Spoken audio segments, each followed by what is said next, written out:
Pour diminuer de plus en plus nos déchets plastiques, on fait notre lessive nous-mêmes. Je change mon comportement peu à peu. Les bouteilles plastiques, c'est fini. On réduit notre consommation de plastique au quotidien en ayant décidé d'y être attentif, parce que sinon c'est l'invasion, parce que du plastique, il y en a partout.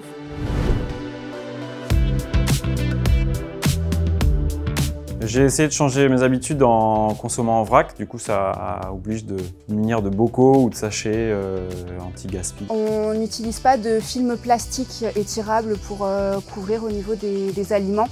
On va plus mettre des charlottes autour. On fait notre propre sérum phi. Le sérum phi, c'est de l'eau et du sel et on permet de moucher nos enfants et ça évite d'utiliser des montagnes de dosettes plastiques. Au fur et à mesure du temps, oui, on a changé nos habitudes pour réduire la consommation de plastique. Déjà, ne plus utiliser les bouteilles d'eau plastique pour l'eau pétillante. Maintenant, on utilise une machine qui nous permet de faire notre eau pétillante.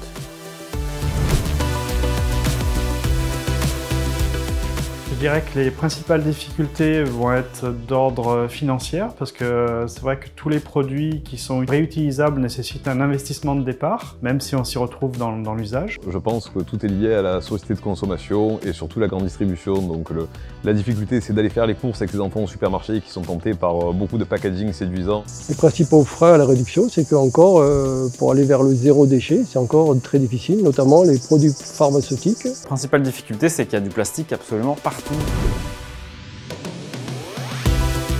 Un produit très consommateur de plastique qu'on a du mal à réduire, je pense que c'est les yaourts.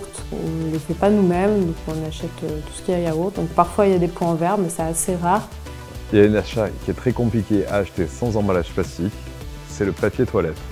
Parce que celui-ci, on n'a jamais trouvé sans. Sinon, nous, le principal facteur qui est difficile, c'est les couches. Parce qu'avec Colombre, notre 4e enfant, du coup, on ne s'est pas lancé dans les couches lavables pour le 4e, et puis pour Olympe, il y a 8 ans, on n'était pas prêt à ça. À part les couches lavables, sinon il n'y a pas d'alternative là existante, et les couches lavables, c'est un sacré coup à l'achat. Pour les produits où on a vraiment du mal à s'en passer, c'est tout ce qui est un peu produits individuels alimentaires.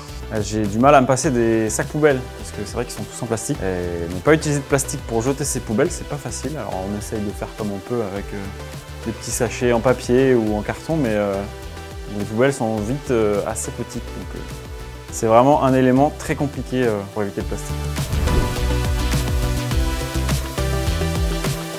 Notre astuce du jour, ce sont les éponges lavables qu'on peut trouver de toutes les couleurs et que donc nous on utilise pour différentes fonctions et avec une couleur qu'on leur a attribuée. Pour les pique-niques, on utilise des gobelets réutilisables. Pour l'économie du plastique, je suis passé des lames de rasoir jetables à de la lame de rasoir traditionnelle, un peu comme utilisaient nos grands-pères. Faire ses courses en vrac et du coup utiliser des bocaux ou des sachets réutilisables, utiliser une gourde et éviter d'acheter des produits transformés qui sont dans du plastique.